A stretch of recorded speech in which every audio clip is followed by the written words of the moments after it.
कहीं इसके साथ डिस्क्रिमिनेशन ना हो जाए, इसलिए अरबी बोलने वाला एक मुस्लिम को फाइट करेगा। भारत में क्यों नहीं हो सकता? इतनी स्ट्रॉन्ग डेमोक्रेसी है, आप ये सब चीजें क्यों नहीं रिफॉर्म कर सकते? और ये इलेक्शन का समय है और इसमें ये सवाल खड़ा करना चाहिए कि भारत निर्माण अगर करना है तो पहले जिलों का भी निर्माण जो है थोड़ा ठीक ठाक कर दो, जो है मतलब ये है। Thank you doctor Ravi. मैं अपने भाई से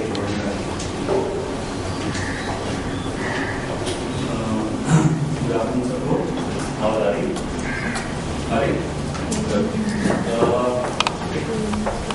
मेरा नाम देवराज है, मैं जीडीआई के साथ काफी काम करना शुरू किया हूँ। मैंने 17.5 साल जेल में काटा अभी तक के 3 महीने में जेल से खाली कर गया।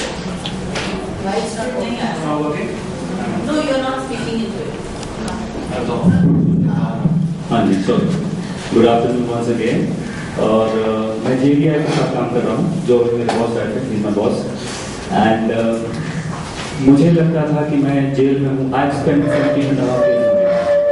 तो मुझे लगता था कि जब मैं 4 दीवारी के अंदर हूँ तो मुझे पता नहीं कि बाहर के लोगों को कुछ पता भी है कि नहीं, कि हम कैसे जी रहे हैं, हमारी हालत क्या हो रही। हम इन 17.5 सालों में मैंने 12 साल मॉरिशस के जेल में काटा हूँ और बाकी 5.5 साल यहाँ इंडिया के जेल में, बॉम्बे के थाना जेल में और बाइकला जेल में। तो मैंने ताली इसलिए ठोकी ये सर के बोलने पर कि सरप्राइज विजिट होने चाहिए और जेल की क्या कंडीशन है।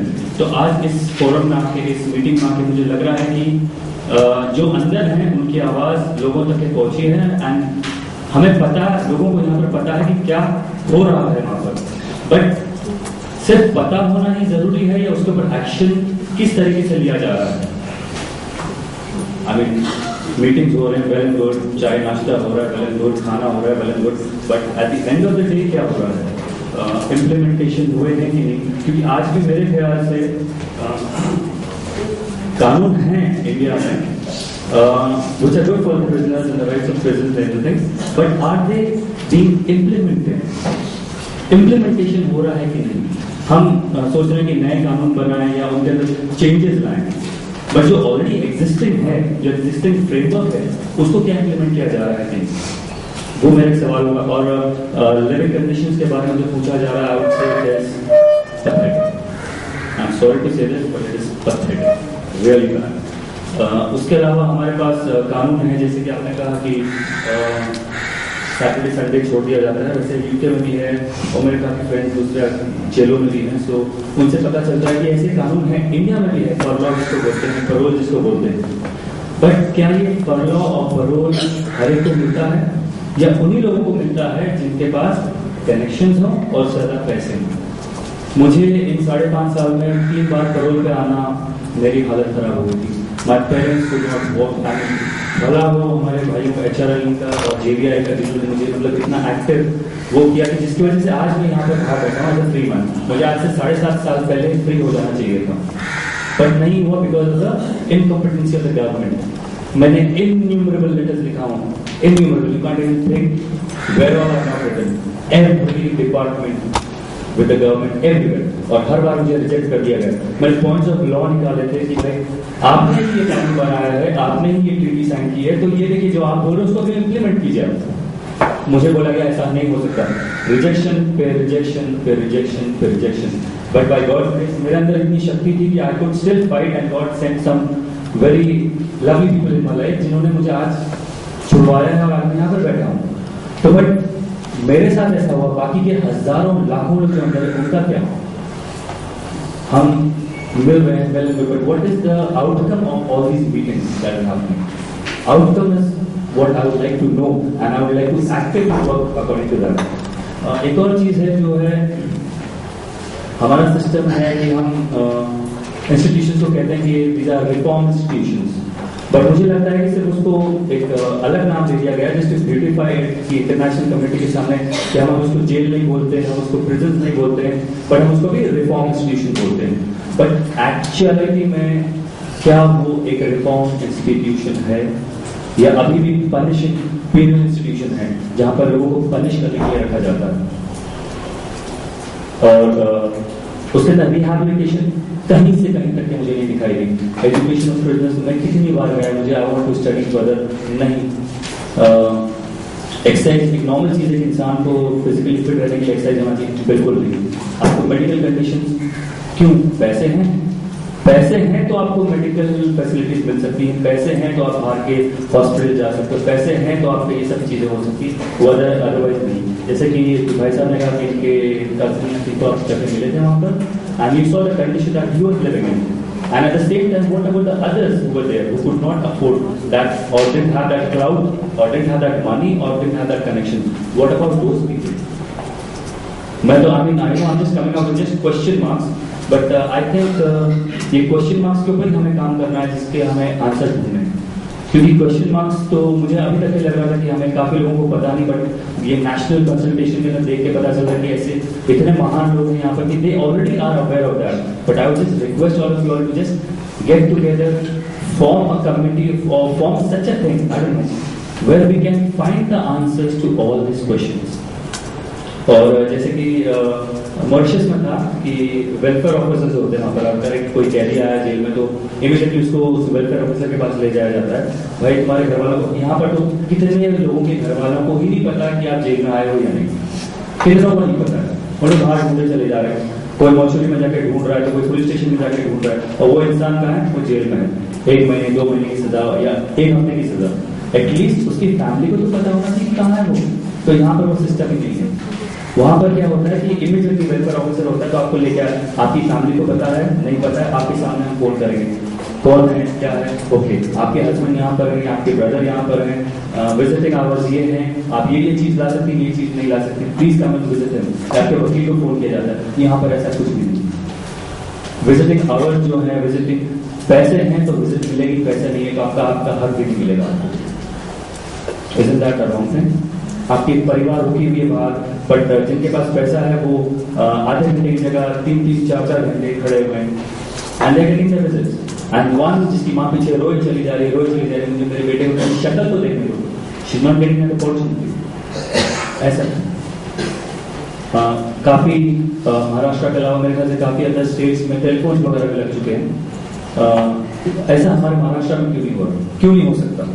अगर कहते हैं कि भाई गैंगस्टर्स करेंगे कॉल, एक्सटॉर्शन कॉल, ये वो तो और भी जगहों पे हो रहा है। क्या इंडिया के अंदर खाली गैंगस्टर्स हैं या सिर्फ महाराष्ट्र के अंदर ही हैं, अब्रॉड में नहीं है? यहाँ से ज्यादा खतरनाक क्रिमिनल्स वहां पर भी हैं। So how are they being given this facility? Mauritius में हमारे मिस्टर विजय नारायण वो सपोज चुका है, उन्होंने ये सिस्टम स्टार्ट किया था कि you at least should have 2 visits in a month and 2 phone calls in a month, so that this week you have your phone call with your family, the next week you can ask them to come on visit, the third week again you can be in touch with them through the phone call, and fourth week again you have a visit। इससे इंसान का मानसिक संतुलन बना रहता है कि भाई I am in close contact with my family. अभी तक के मैंने कितने लेटर्स मेरे लॉयर्स को लिखा हूँ, देयर गॉन मिसिंग, मेरे फैमिलीज को लिखा हूँ, देयर गॉन मिसिंग। तो एक इंसान को जब अगर आपने उस 4 दीवारी के अंदर रख दिया है, चाहे वो क्रिमिनल हो ना हो, इनोसेंट ना हो, उसकी आवाज बाहर कैसे पहुंचेगी? उसकी आवाज कौन सुनेगा? क्या लोगों को कैसे पता चलेगा what is undergoing, what is going through? So I'm in a way very relieved, I should say कि भाई यहाँ पर इतने there are such lovely people over here who are aware of all these things. But I'll come back to that point. I will repeat myself again. कि we need to find answers to those questions. Questions तो हम सबके पास हैं, but we need to get together, put our heads together, put our efforts together, put our resources together, and try to find answers to all these questions. Thank you. Thank you, Pradhan. We had very important discussions by 3 very important speakers. And before inviting you to make some suggestion, I would like to mention one judgment of the Allahabad High Court in which a journal is also assisting the court regarding the release of those prisoners who have completed 14 years in jail. That is a Bachchalal case. It is like a Husainara Khatun case or other cases. It is in the monitoring of the High Court, and every month or after every 2 months there is one hearing. And we have also connected some cases in which the prisoners are living in excess of their term. So we have got the release of some prisoners in Bareilly district, in Muradabad district, who had been languishing in the jail in excess of their conviction period terms. And third and fourth, which I want to discuss, and I would like to invite your suggestions also, which was also spoken by Dr. Levi, कि jail में जो महिलाएं हैं और jail में जो बच्चे हैं, जो जेल का मेन हिस्सा है उसमें तो हॉस्पिटल है, उसमें डॉक्टर्स हैं, जो महिलाओं वाला वार्ड है उसमें न तो डॉक्टर्स हैं, न कोई नर्स है, न कोई एएनएम है, न कोई मेडिकल की फैसिलिटी है, और कभी बीमारी होती है, कभी विजिट की जरूरत पड़ती है, तो it is almost impossible for a women prisoners to get the medical aid and to get a doctor visited to their women's ward. That PIL we had filed in which Honorable Court passed the order, and now in Allahabad Central Jail, on every week there is a doctor visiting, lady doctor. On every fortnight there is a gynecologist visiting, and in every fortnight there is a pediatrician who are visiting to look after the health of the child. One more question we added in that PIL, that after the 86th amendment in the Constitution and after insertion of Article 21 and after promulgation of the Act by the Parliament for the compulsory and free education up to of the child up to 6 to 14, there is no provisions of educational rights of the children who are living with their convicted or under trial mothers in different district jails and central jails of Uttar Pradesh. I hope identical situation is in the entire country. So we had that PIS, which is also connected with the Bachchan case, or the judgment is being distributed by our friend. In that case also the court directed to ensure the appointment of Shiksha which is a provision in Uttar Pradesh to educate the children. And the next question which we are going to raise is that they should be attached with the nearest primary school or junior high schools, and they should be taken to that to ensure their right of education as fundamental right. These are 2-3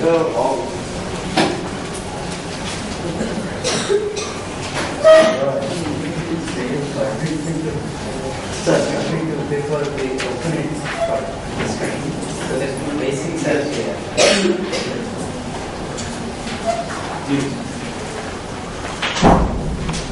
The greatest difficulty with the present administration today that under Schedule 7 of the Constitution of India, prisons are a state subject.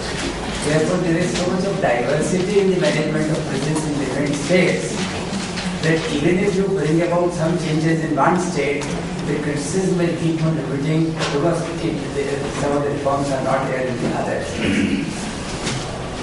So, far as the question of medical facilities is concerned, first thing I would like to tell you, आपको